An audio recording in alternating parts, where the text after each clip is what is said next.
So I keep hearing, and I know these are not the lyrics. I see the sign and it opened up my eyes. I see the sign.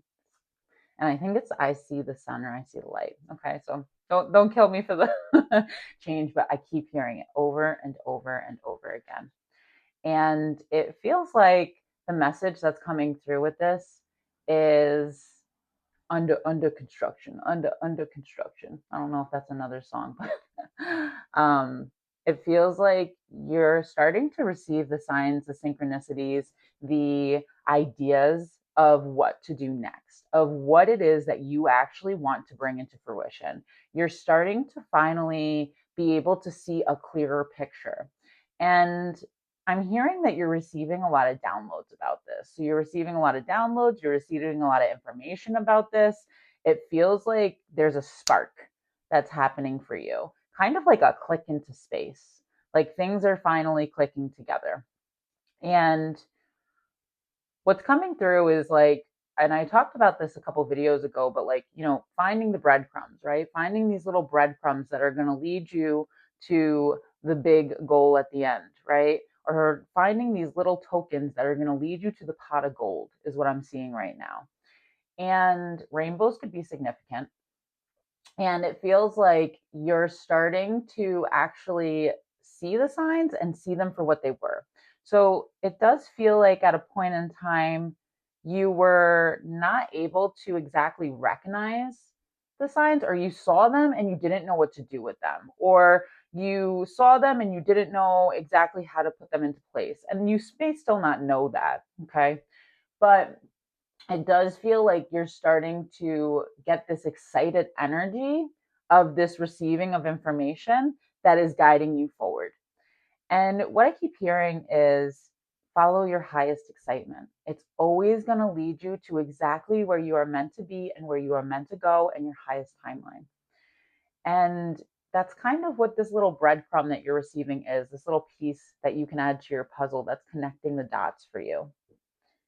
And it feels like there's this newfound sense of aha and this excited energy coming with it. So if this hasn't happened for you yet, know that this is coming in for you. I heard 48 to 72 hours. So in the next, I think that's 3 days, up to 3 days, you're going to start receiving kind of more information about what this looks like and being able to connect the dots to this thing. And it feels like this is a dream come true. This is like what is going to make your soul feel like at home within your life. So this could be a big shift in many different ways. I don't think that the big shift is coming, but I think the idea of what it is that you want to bring into fruition is coming in for you. So you're going to be able to start seeing what it is at the other end of the rainbow that you're moving towards. And that's going to bring up a lot of excitement for you. And I'm hearing you don't have to do that alone. You don't have to walk this path alone. So it's okay to go out and ask for help. It's okay to, reach out and find people who will help you. May that be that you have to pay for it or not, right? And it feels like I'm talking to somebody who's very hyper independent in some ways and kind of struggles to put themselves out there as well as like ask for help when they need it. Like they feel like they have to do everything themselves. And the truth is that you don't. You could, and it will take much longer for you to get to where you want to go. Or you could ask for help and have a more excited walk on your journey to where it is that you need to go. And I'm being reminded to kind of remind you that like this isn't about the end of the rainbow, right? This isn't about getting to, it's about all of the exciting sightseeing that you get on the way to that end of the rainbow bucket, pot of gold, right? And remembering to take in the views, remembering to enjoy the journey because the journey is actually the destination. And so when you think about wanting to bring this big dream, this big idea into fruition, what is it that you need to do along your journey to have fun along the journey, enjoy the journey, let yourself play, let yourself enjoy, right? Instead of the striving energy of just needing that thing to happen, right? Like there's definitely a lesson of patience that's coming up with this. And it feels like you may be noticing that this lesson of needing to learn patience is happening in many different aspects of your life. And it's absolutely happening with this idea too. And learning that, patience doesn't mean that you have to wait for something to come to you, but it means that you're present in your everyday life and enjoying yourself while you're making moves on the way to this beautiful thing that you want for your life. And so this also feels like you're learning patience maybe in relationships as well. And like kind of letting things be what they need to be. So it feels like this very like strong sense of like learning to surrender, learning to just let it happen, learning to just go with the flow. And so what's coming through is I actually went out to the grocery store the other day. And when I was on my way to the grocery store, I saw somebody driving in their car and their tire was blown the F out, like completely blown out. Like they're driving still and the tire was flip flopping around. Like you could see it. It was so crazy. And and this is kind of the perfect visualization for the message today because this person was still driving with that tire. And you know what was right behind them? A cop with their lights on that was letting them drive with that blown out tire and getting them to safety and making sure that they were safe on their journey to getting to wherever they needed to go. And it was very bizarre in the moment to see that. And like my instant reaction was like, wow, that's so weird. Like, wouldn't the cop make them pull over and get it towed? Or, oh, nope, nope. The cop was actually supporting this person driving in their car with a blown out tire down one of the main roads in the area that I live in. And I feel like that's where this hyper independent energy comes from, right? And you're being asked to trust the universe, trust source, trust divine, trust God, trust your spirit guides, trust them to guide you in the right direction. But also, this feels like not only are you being asked to trust in whatever you believe in, that everything is happening exactly as it's supposed to be and perfect timing, but to also be able to reach out for help in whatever way that looks for you and feels comfortable for you right now. And what's coming through is this realization that I feel like you're having around this idea that you're not going to be able to be as big as you imagine things to be, or get to exactly where you want to go, or get there in the timing that you want to get there if you don't ask for help. And trust me, I know asking for help is like very difficult, not fun. And when you have grown up and had experiences over and over again where you have been betrayed, where people have hurt you, where you have been abandoned, right? We're talking about abandonment wounding kind of stuff, which is usually what creates hyper independence. It is so hard to trust somebody to be able to help you, to trust that they have your right like the right ideas in mind, to trust that they're prioritizing you, to trust that they actually care about you, right? And it feels like for this collective, that's true in many different aspects of your life, where you have a hard time trusting that people have your best intentions. And I'm going to be honest with you, they don't all have your best intentions. But one thing that's coming through is you're not the same person that you were a year ago, let alone a couple months ago. And so that individual that you were back then really didn't see the red flags. There's a part of me that feels like you really just saw the best in everybody. And because you're such a loving and kind person and you do things without expecting anything in return, there's like this idea that you just expected everybody else was like that too. And you just assumed and you wanted to hope and see the best in people, right? And I think for this collective also, you really see like the potential in people, not who they actually are or who they show you that they are. And this has kind of like nipped you in the butt a couple of times throughout your life, if not many times throughout your life. And it feels like this is kind of what has put you in these situations where you've been taken advantage of or felt taken advantage of. And what's coming through is that you're not the same person who put up with the shit. Okay? You're not that same person anymore. You have changed. And the way you move has changed. And also, what's also coming through is that you're kind of more aware that you were doing that and accepting red flags. Like, I feel like you've had time, maybe within the last couple of months, to reflect back on some of those situations where you have been betrayed or hurt or backstabbed or taken advantage of. And you've been able to see, oh my gosh, I let this go. Oh my gosh, there was a red flag that I ignored. That didn't make me feel good. And yet I still kept going. Why? Right? Like, I feel like whoever I'm talking to, you've done some of that reflection and you've been able to be aware of that. And so the message that's coming through with this realization is that you're not the same person as you were before. And I think the harder part when it comes to this is actually trusting in yourself when you get that yuck feeling. So when someone gives you the ick, or some that's the best way for me to describe it. If someone does something that gives you the ick, that is for a reason. Do not dismiss that. Do not dismiss yourself. Do not ignore your intuition. Do not ignore your gut instinct. Okay. That is the universe trying to say, there's something wrong here.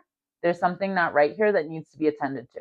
And in the past, it feels like you used to just kind of like keep on rolling through and not attend to that thing. You would avoid it. You would pretend it didn't happen. You would be overly empathetic for other people and like give excuses on why it was okay rather than actually attend to it. And so, if you want things to be different in this space when it comes to receiving help from people, then you need to be different, right? You need to be able to speak up rather than sit in silence or sit in avoidance or check out or ignore, right? That's old you. And new you is actually able to speak those things. They're able to notice those things. You're learning how to do that, it feels like. You're learning how to stand up for yourself. You're learning how to speak your truth even when it's uncomfortable. And so that is just information that you are not the same person you were when all of these things happened. And the truth is that there's yucky people everywhere, okay? And we teach people how to treat us. And what I mean by that is that we teach people how to treat us by what we put up with and what we don't put up with, right? And if we don't verbalize something that bothers us or communicate that something bothers us, then we're putting up with it. Nonverbal communication is communication, okay? And so if you decide to ignore or dismiss or not say something about it, you are putting up with it. The only way to make a choice to not put up with something is to actually communicate about it. And it feels like that has not always been safe for this collective, where communicating your truth has been kind of like turned on you in a negative way. You're to blame. There's something wrong with you. You're too sensitive. You're dramatic, right? All of these things, like it feels like you're holding on to some of these belief patterns that are making it hard for you to speak up and use your voice. But in this chapter that you are about to walk into, where you are going to need help and where you are actually wanting support and help, you are going to need to learn how to do that and how to trust in yourself in doing that. And so speaking up is going to be how you embody this new identity and new chapter that you are fully walking into so that you can bring into fruition, right? This kind of breakthrough thought that's coming through, this idea that's coming through, this action step that's coming through. There's other lessons around that that you will need to learn to bring that into fruition. And being able to recognize that you could do it alone, but you don't need to. And you can do that in a safe way that feels comfortable and good is part of the lesson that you're being kind of pushed to learn right now. And I'm hearing you can do it. I'm hearing that you didn't go through all of those experiences just to come this far. This is the last layer of learning and closing out this cycle of experience and relationships in this way. And so it's learning how to be in relationship with other people and still be able to hold on to who you are authentically and hold your truth and stand strong within that. And you can do it. Is it going to be uncomfortable at first? Sure. Everything is uncomfortable when you first start doing something. It's just the way that it is. But you will be more comfortable with time. But the truth of the matter is that you cannot get better at this without practicing this and without putting the work in and without doing it. Okay? You know, People don't just go to the Olympics and practice one time, right? These people practice and condition and practice over and over and over and over and over again to become masters at what they are good at, right? And so this is the same thing that comes into your life when it comes to skills associated with communication skills, which is kind of what we're talking about, right? Or being in relationship with people. You're not going to get better at being in relationship with people or communicating with people or setting your boundaries without practice. And it is important for you to start doing that in low risk and safe spaces first, right? And then being able to build on that skill, and you'll be able to do that more and more with like more closer relationships or more spaces where they feel a little bit more risky, right? We always start in a low risk space, because that's what's going to bring the most success, right? You're not going to go into the gym and start lifting 100 pounds. You're going to go into the gym and you're going to start with 5, and you're going to build up a little bit here, a little bit there, a little bit here, right? And so that's kind of what's being asked of you right now. And it does feel like this is like a new skill for you, but this is a new skill that you absolutely are ready to start working on, and you absolutely can do. So make sure that you're open and you're listening to the thoughts and ideas that are coming in. Make sure that you're writing them down, journaling about them, and let yourself be excited about this. Let yourself dream. Let yourself kind of get lost in it a little bit and see where it brings you, because that's exactly where you're meant to go. And there's a crow. I don't know if you heard him, but the crow in the background is kind of saying to me, this is the shadow work space that you're in right now, and you can absolutely alchemize this shadow. It just takes some reps and practice. So my name is Crystal Clear Mystic, by the way, aka Crystal Hoban, and I offer intuitive coaching. And I take my spiritual insight and I combine it with transformational tools to help you get the real world results that you actually want. And so the people that come to me are people who have done the therapy, they've gotten the readings, they're intuitive, they're self-aware, they know what they want, but they don't know how to get there, and they're finally ready for change. They're sick of overthinking their choices. They're sick of being in relationships that are not equal give and take. They're sick of attracting in emotionally unavailable partners. They're ready for transformation and to embody a new identity. And so I created this coaching container. It's an identity recoding container. And what it does is it's going to help you shift your identity, help you to have different nervous system responses and get your nervous system regulated, and give you the real world results that you need to take action on your dreams. So if this sounds like something that you need and that you're looking for, and this message resonated with you, you can find the link in the description to apply and hear more. And as always, rise higher, my love. Keep rising higher. Like and follow for more. Love you.